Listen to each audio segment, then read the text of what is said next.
جارا گندن ایوار باش از بیجم عالی تکنیکی دا پرسکریگه چه بو ام بیجم قصر مسمکن لیبورنا خط خازن و حتی آنیک نیوانن متن از خازن بردام بکن جوا دا خواست کم که برنامه پاروا بکن و لسر کانال یوتیوب ببین اندام پیکانه وک مگوتی ایرو ام دامزراندنا پیکانه جی پیروست کن حواله که بیشتر بوی تاوی بوی دربار دامزراندنا پیکانه ده نرین انخا آنین زمان ام جوان دیوانان را سپاس کنید و جنی مالاوا آوا امی برنامه خب برز ابراهیم بند را بردام بکن از باورم برز ابراهیم یه پاکی و نجاتی و جاره کردن وارن تبلی برنامه ببین از هینه که یکی جذب تنه مک از خازم حواله که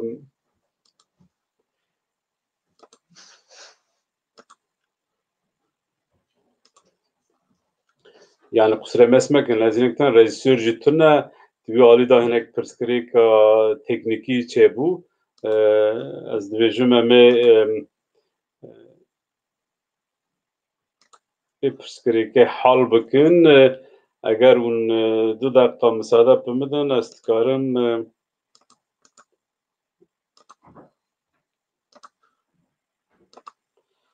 مج جوارا نجاتی و برز ابراهیم جوارا اوکشاند لینک شاند اون سروی لینکی اون وارن اره یاین جگی جاره کی چو ام دویژن جاره کردن اون بخیراتن بسرم اسمکن هنک تشته پرسکریکن تکنیکین چه بون جبر و یاین قطبو لیما ام دی ساعتن حوالك ديوان ما بشتار ببن از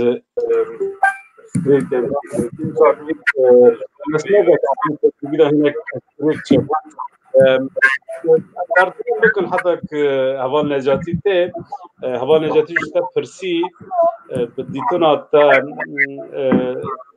روشا هدف كاري هنا مجمرة بين الزمان يلا دنگ خواکه دنگ میجابنی دنگ تونه ناتنه درجاف خواهید که دنگ تونه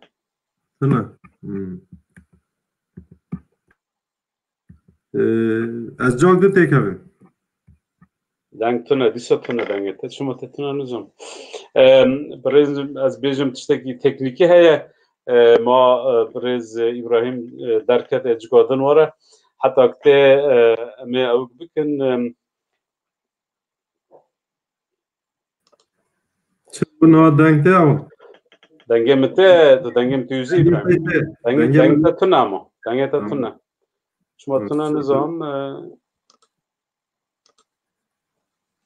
خرجه خیک واره از بیم اوک جهلی تا اوک که هی پرسکری که هی چکوه اوک بکه مسکه کم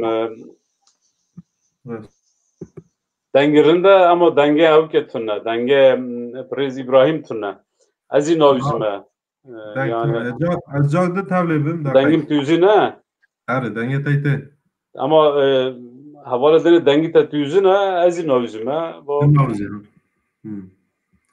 سر بکن نظام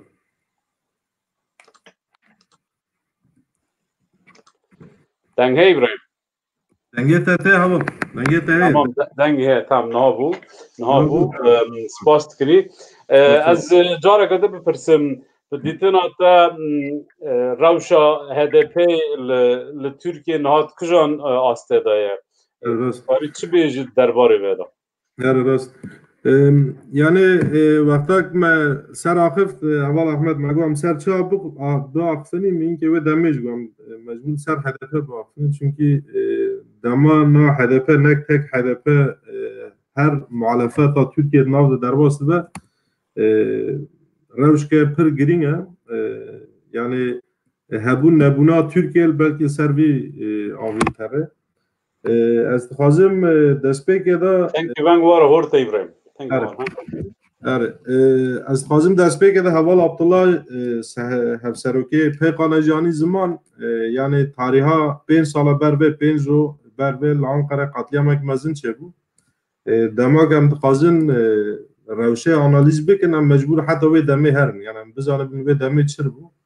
Wek hûn dizanin sala 2010 wexta Pevajo aşitiyê dest pê kir işte heval Necatî re ji got em wê demê Nîkolay ve çûn Diyarbekirê li Amedê 2 milyon kes hev geştibûn yani ji bo tek ne hemû cîhanê heviyek mezin bû yani me digo aşitî hat nêzike êdin her tişt temam e ama dema HDP xekir rêxistin yani demak bû hêzekî heştê kesî ket parlamento Türkiye ve demê Recep Tayyip Erdoğan ki zimanê aşitiyê ji bo wî ne tiştek kirin yani tu balaqê pozitif ji rewşa wî re nakê dengê min tê heval Ahmed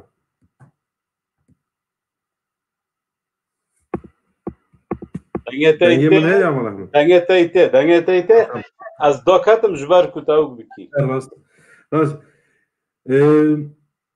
eger müsaade hevalan hev jî ez dixwazim teskê Tirkî berdewam bikim yani bêguman hevalên me anîn ziman zimanê zikmakî zimanê me Anatoliya Navîn hebûn tinayîna me ye dixwazin her yani lazim em her daîm Kurdî biaxivin ama zimanê me ji dek bavê xew kirî hûn jî bawer dikin têra xwe nake demak em qalê siyasetê bikinin qalê analiza siyasetê bikinî ji alî me de têra xwe nake yani hevalek daxivin mesela heval Abdullah zimanê wî zimanekî zelal e her demek ez gul lêtinim bir kêfa min tê aynı ve wisa heval Mamosta Kadir Çelik ez dixwazim çend tişta jî Tirkî berdewam bikim tu vê heval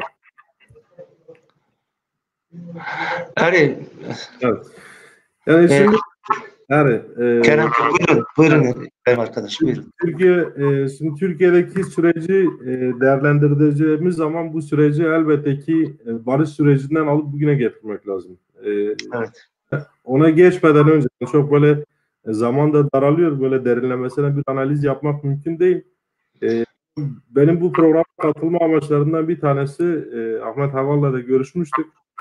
Biz burada Kudüs Forum olarak adlandırılan bir dostluk derneğimiz var. Bu dernek içerisinde farklı siyasi partilerden, Danimarka partilerinden işte bunun içerisinde Kızıl Yeşil Koalisyon Partisi, benim partim Yenislis'in bunun içerisinde Becavat. Kusura mesmekin hem avki yayın keraket ve denge yayını derbası varat yani dubarat ki denge xajnuvat ki eğer kitşeklen ve kut bikin ve yani deng bebirin. Alimi da tiştine ama. Necati aval. Ne alimi da tiştine? Yani jvahırda jeki da te. Jımı da tırnağı jvade. Men girdiye. Na çine na rındı. Na rındı. Evet. Buyurun. Devam edin siz. Kudüs Forum burada bizim partiler arası bir ortak dayanışma kurumu. Bu kurum yıllardır var. Özellikle Danimarka'da son 10-15 senedir aktif. Bu kurumu başlatan, bu kurumda emeği olan bir sürü arkadaş var. Mehmet Aksoy bunlardan bir tanesi Germke. Biz bu kurum olarak son süreçte özellikle halen ses ikili yapıyor değil mi? Ahmet Aval girince ikilim yapıyor herhalde. Şimdi yok gibi. Evet tamam. Şimdi Kudüs Forum'un içerisinde ben varım. Ben aynı zamanda Kudüs Forum'un koordinatörüyüm. Toplantılar falan yapıyoruz. Bunun içerisinde Sören Sönago var. Kızıl Koalisyon Partisi'nden. Serdal Benli var. Sosyalist Halk Partisi'nden. Evet. Lan Rasmussen var. Sosyal Demokratlardan. Maalesef Danimarka'nın liberal ve sağ partilerini halen dahil etmek olmadı. Biz en son yaptığımız bir toplantıda ki o dönem HDP'li belediye başkanlarının görevden alındığı yerine kayyumların atandığı bir dönemdi. Biz bu dönemde nasıl bir şey yapabiliriz ki HDP'li belediye başkanlarına ses olalım. diye konuşurken öne çıkan fikirlerden bir tanesi biz burada 100 tane belediye başkanından ya da 100 tane belediye meclis üyesinden imza toplayalım kampanyasıyla yola çıktık. Evet. 18 Eylül'de amacına ulaştı. 100 tane Danimarkalı siyasetçi. Bunlar içerisinde asıllı siyasetçiler var. Ben varım, işte Serdal var, Lars Aslan var.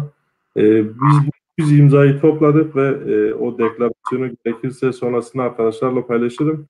Biz Türkiye'nin ortak olduğu tüm kurum ve kuruluşlara gönderdik bu imzaları.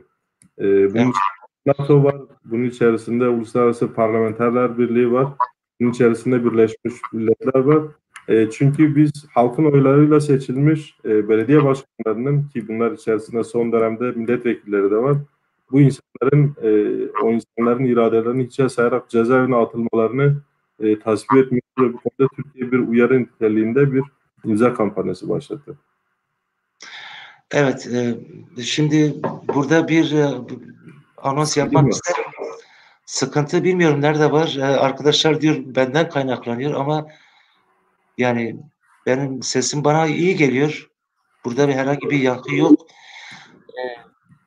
Bana da iyi geliyor. Evet. Şimdi yani konumuz HDP. Sizler de HDP'nin buradaki destekçileri olarak son günlerde HDP üzerinde gerçekten büyük bir zulüm var, baskı var. Söylediğiniz gibi belediye başkanları, vekilleri üzerine birçok baskılar yapılıyor.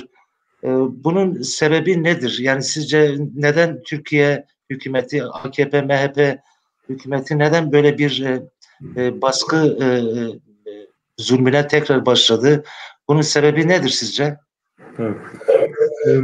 Bunun sebepleri elbette ki işte demin de bahsettiğim gibi tarihi sebepleri var. 2013'ten itibaren HDP'nin Erdoğan'ın sahip olduğu asılı çoğunluğu bozabilecek siyasetçileri Türk Meclisi'ne göndererek aslında Türkiye'de barış dilinin Erdoğan'ın işine yaramayacağını gösterdi ki o süreçten sonra barış masasına tekmeyi atanlardan ilki de Erdoğan oldu. Davutoğlu bunlar içerisinde.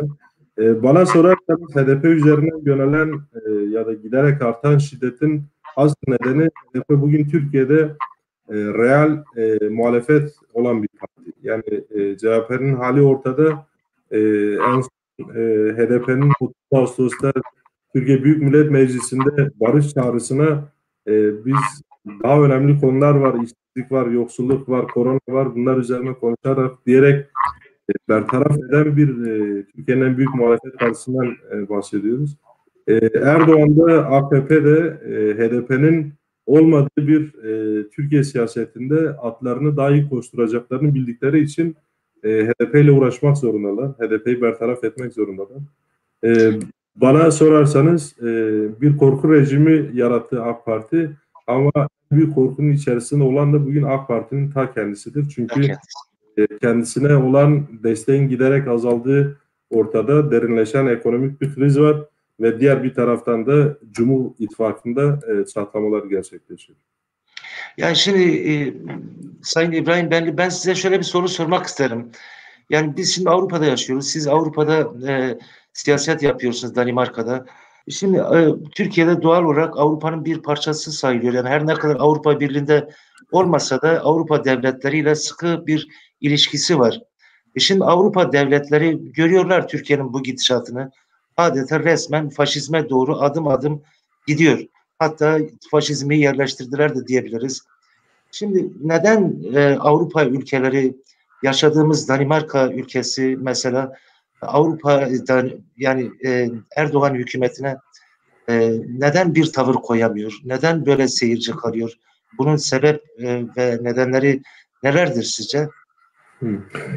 Sebeplerini kestirmek aslında çok zor değil. Yani özellikle 2015'te sanki ki ortalamış ki var ortaya kamera. Şöyle Evet.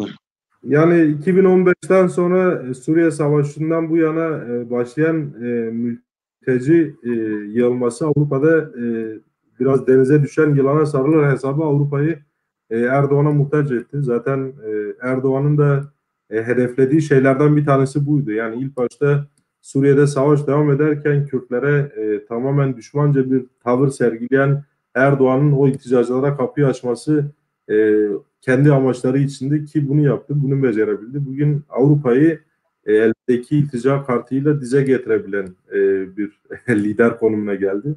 Evet. Erdoğan ekonomik krizin en üst düzeye çıktığı 3 sene öncesinde Erdoğan'ı o derin krizden kurtaranlardan birisi de Merkel'di. Merkel Türkiye'nin istikrarının bozulması biz Avrupa'yı en yakından etkileyerek diyerek bizzat bu işe engel oldu. Bunun nedeni çok aslında basit ortada. Mesela İnislis'in partisi yıllardır bunu girdiği tüm ortamlarda dile getiriyor. Bugün Avrupa'yı Türkiye'ye bağlayan en önemli nedenlerden bir tanesi gümrük anlaşması. Ortak gümrük anlaşması. Evet. Avrupalı kapitalist Türkiye'de ürettiği malı çok ucuza üretip Avrupa pazarına sunabiliyor. Aynı şekilde Türkiye'de bu ekonomik ticaretten büyük katkılara sahip. Böyle bir noktada ekonomik bir yaptırım yapılması noktasında elbette Türkiye'yi dize getirmek mümkün. Avrupa diyebilse ki biz ya siz insan haklarını gözeteceksiniz ya da biz sizin tüm gümrük anlaşmasını iptal ederiz dediğinde elbette ki işler değişecek. Ama yapmamalarının arkasındaki neden elbette ki çıkar, karşılıklı çıkar ilişkileri. Ve bu yüzden Avrupa şu anda 3 maymunu oynuyor. Görmedik, duymadık, bilmiyoruz. Evet. Küçük bir örnekle belki somutlaştırabilirim. Buyurun. En son 82 HDP'linin gözaltına alındığı günden sonra Evet. Soğan Sönego ayrıca bugün Soğan Sönego bu toplantıya katılmak gibi bir şeyi Ahmet Aval katılabilirim diye kendisi başka bir toplantıdan da katılmadı. Soğan Sönego Danimarka Başbakanı Mette Frederiksen'le yapılan gizli bir oturumda yani halka açık olmayan bir oturumda Türkiye'nin son süreçte HDP'ye yönelik baskıları noktasında bir hani kınama gibi bir düşüncelerin olup olmadığını sorduğunda Medyanın verdiği cevap çok basit. Diyor ki biz Türkiye'ye hiçbir zaman kötü ilişkiler geliştirmeye hakkımız yok. Öyle bir lüksümüz yok diyerek bertaraf ediyor. Yani Avrupa'nın soruyoruz. Sosyal demokrat bir lider. Evet. Avrupa'nın en gelişmiş demokrasi olarak adlandırdığımız Danimarka demokrasisinin başbakanı şunu demeye getiriyor. Benim sınırlarımdan uzak olduğu müddetçe, benim çıkarlarıma hizmet ettiği müddetçe Türkiye'nin muhalefete ya da işte insan haklarına yönelik yaptığı hiçbir tehdit beni ilgilendirmiyor anlamına geliyor. Yani. Biraz da şunu görmek çok lazım. acı bir durum. Evet, kesinlikle. Yani insan hakları bakımından, demokrasi açısından gerçekten bir başbakanın, Danimarka Başbakanı'nın böyle bir cevap vermesi gerçekten de acı. Acı ama maalesef gerçeklik.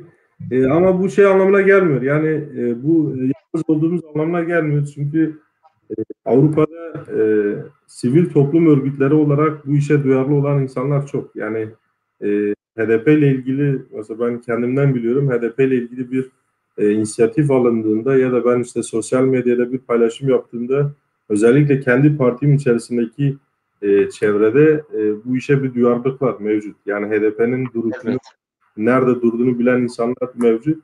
Dolayısıyla bu imza kampanyasını başlattığımızda biz herkesten imza aldık. Sadece Sosyalist Halk Partisi'nden değil, sadece benim partimin listesinden değil, bunun içerisinde Venstre da imza aldık. Mesela Bert Horder'ı tanırsınız. Evet tabii. Yıllardır Liberal Parti'den üye bir adam. O bile atmış durumda. Yani bu anlamda destek mümkün var yani. Evet. Ahmet Aval'ın bir sorusu olacak. Buyurun Ahmet Aval. Teşekkür ederim. Sayın İbrahim, siz biraz anlattınız. Biz buradaki Kurdisk Forum'a dönelim. Yani Kürt Forumu diye adlandırılan bu derneğe. Bu derneğin niçin kurulmuş? Amacınız nedir? Bunu kurarken neyi hedef edindiniz? Danimarka'da takdir edersiniz ki Kürt meselesini sadece Kürtler konuştuğu zaman bunun ulaştığı yer, yarattığı etki kısmen daha düşük olabiliyor.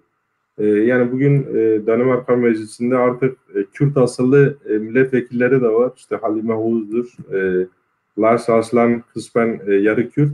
Ama bugün Danimarka'nın işte Liberal Partisi'nden Venstra'dan Bertel Haarder gibi daha önce Kültür Bakanlığı yapmış bir insanın HDP ile ilgili aldığımız bir inisiyatife imza atması bu hareketin meşruluğunu ya da bu hareketin haklılığını biraz daha ön plana çıkarıyor.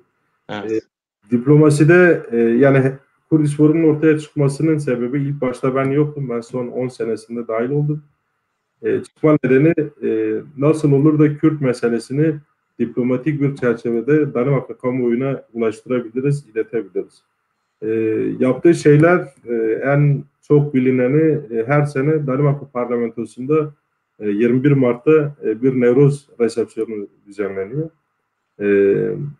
Daha sonrasında bu Danimarka Halk Partisi işte buranın nasyonalist partisi biz farklı kültürlere ait gelenekleri meclis çatısı altında kutlamasına izin vermiyoruz gibi bir karar çıkardı. Ama ona rağmen halen bir konferans başlığı altında her sene Danimarka parlamentosunun çatısı altında bir Nevroz resepsiyonu düzenleniyor. Ve her partiden insanlar davet ediliyor. Şu ana kadar hep başarılı geçti. Onun dışında işte bu bahsettiğim gibi imza kampanyaları var. Yeri geldiğinde işte Sören Sörensen, Lars Aslan gibi artık böyle ismi bilinen hatırı sayılır siyasetçilerin medya kontakları aracılığıyla bizzat yönlendirdiğimiz gazeteciler var ve farklı etkinlikler yapılıyor. İşte bunlar bir gösteri olabilir, bir yürüyüş olabilir, miting olabilir. Farklı çalışmalar var yani. Sizin dışınızda Sayın İbrahim, sizin dışınızda Kürt insanlar da var mı? Yani bu siyasetçidir, akademisyendir, meslek gruplarından insanlar da var mıdır?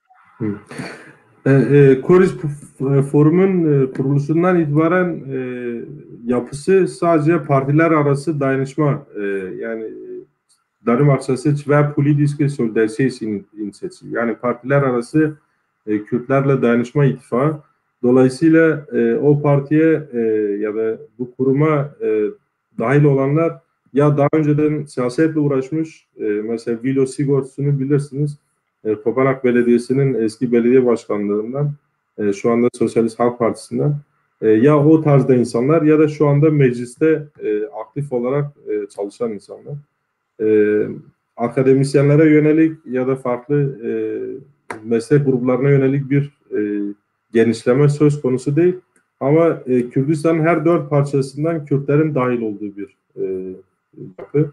Güneyli arkadaşlar var, Rojavalı arkadaşlar var, Rojhalatlı arkadaşlar da var. Çünkü her toplantıda Kürdistan'da neler oluyor, bitiyor konuşulunca bu arkadaşların görüşlerine başvuruyoruz. Yani bu ne zamandan beri kurulmuş? Siz demin söylediniz ama biraz da hatırlatmak adına. Kurdish Forum 2003'ten bu yana var. 2003'ten bu yana var. Evet. Yani. Evet. Anladım. Peki şu anda HDP ile herhangi bir ilişkiniz var mı? Veyahut da herhangi bir çalışma var mı? Önünüze koyduğunuz bir hedef var mı?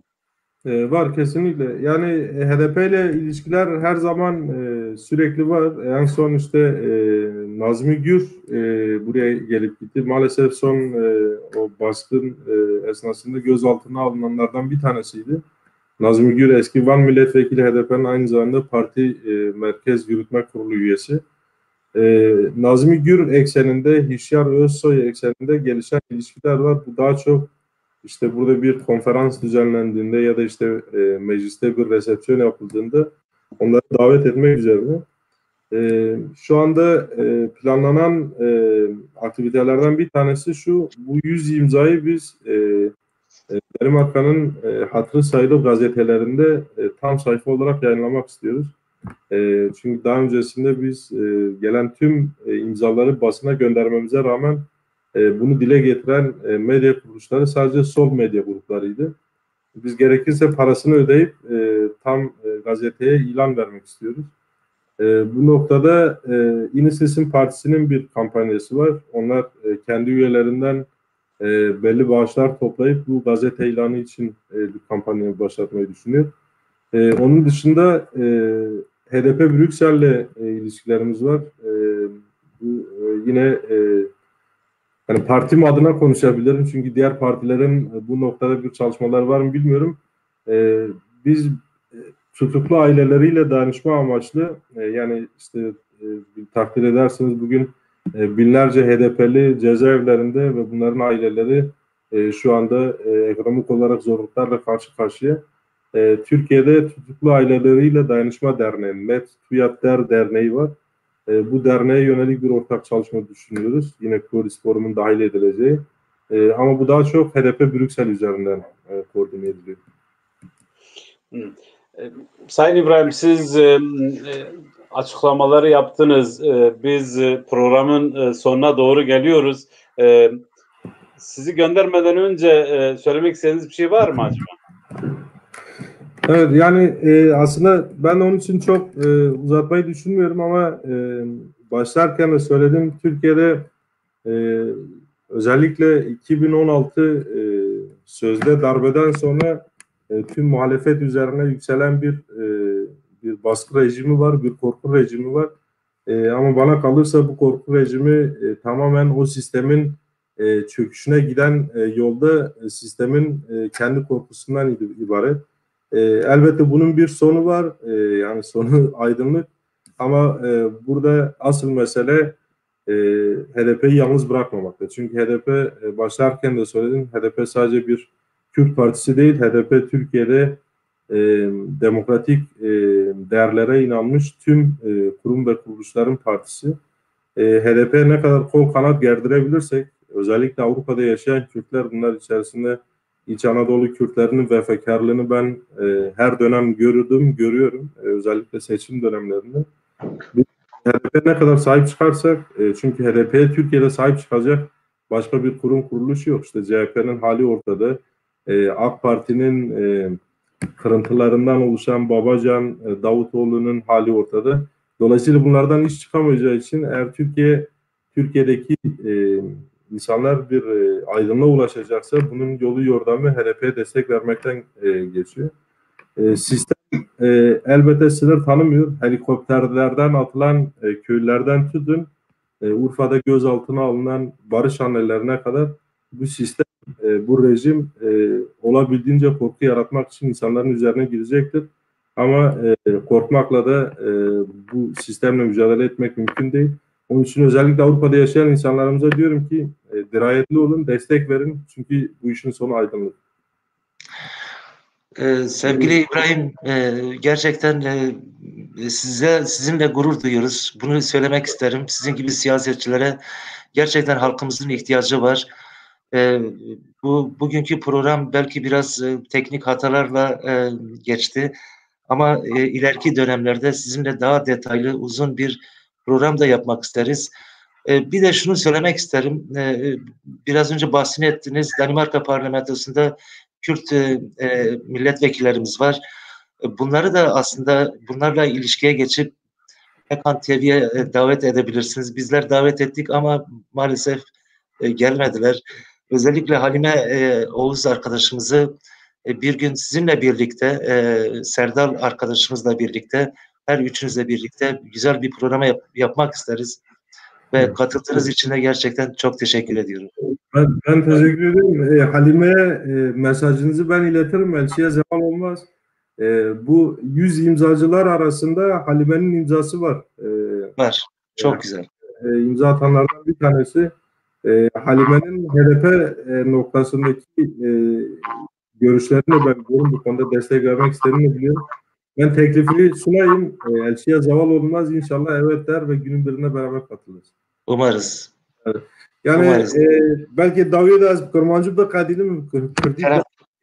Yani hala pekana tekrar salaftim spaş boyu kada ve yani misyona ke pir giringa ve destekli 5 sal berve az bavarım 5 salıdır berdavam bike inşallah hatta rojak hem Kürdi Anatoliya navin peşeroje da hem Roni bibinin peşeroj kar Roni bibinin spaş boyu kada ve kabata ve spaş. ام سپاس کنی پرز ابراهیم جبوی کن بیشتری برنامه بون و نرنخی و قدر قیمت و گرانبها مرا پارو کرن مالتا و بمنم خاچی دا ایوار باش بله تماشاوانن هیجا ام گهشتن داویه برنامه خه ام جارا قدن دوباره بکن دهی جتماه 2020 دمزراندنا پکانه بود جبوی خاطره کو عین دوی روژه دا کمکوژیو آنقره ترن استاسیونو چه بویی 103 انسانن ما مخابن شهید بون جان خدان جبروی ما نخواست ام دوی روژه دا پیروزباهی بکن یا دیجی کرونا ویروس رنا دا کو ام پیروزباهی که آنجی رسپسیونه که چه بکن لوما ما ایروپ به شکل ما چکر پکان 5 سالت بروه ام بین 6 سالت بروه دست بکر لی 5 سالن که رسمی هاتی آوا کرن ایرو پکان لپینج دولت اوروپا رسمی کماله خیهنه و لسه دولت دنجی تباب الحج دولتا اکتیو چالاکه ام بیجن کار خباتی خه ام بردام دکن ام هوی دکن کو امه هین بردام بکن امه به بردامی پشکری آوا به دستگ آوا بکن دسیاره دا دستگا کو هون وشانما پار با بکن و ببین اندام کانالا یوتیوب پیکان یعنی ببین یا کانالا پیکانه باوا بیر باوریا ام تبیجن مالا واوا ام سپاس کم کون بشتاری برنامه بون و حتی وی درنگی ام گهدار کرن از مافی آقافسنه بدن پریز نجاتی و وی گاده بمینن خیر خوشی دا ایواره و خوش به. Evet, ben de son sözleri Türkçe sizinle uğurlaşayım, vedalaşayım. Evet sevgili seyirciler, bugün Pekan TV'de Pekan'ın Platforma Kurdun Anatolia Navi'nin 5. yıl dönümünü kutladık. Aynı zamanda sevgili İbrahim arkadaşımızla bir sohbet ettik. Bulunduğu konum itibarıyla çalışmaları ve HDP üzerine yaptığı görüşlerini sizlerle paylaştık. Bizim tecrübeli bir rejisörümüz vardır. Yusuf arkadaşımız maalesef o bugün gelemedi. Gelemediği için de Ahmet arkadaş hem soruları hem de gelecek misafirleri almak için bazı eksiklikler oldu. Bu konuda da sizlerden özür diliyoruz. Bir dahaki programda daha verimli, daha zengin programlarda tekrar buluşmak üzere. Hepinize hoşça kalın. İyi akşamlar, sevgilerle kalın. Sağ olun, var olun.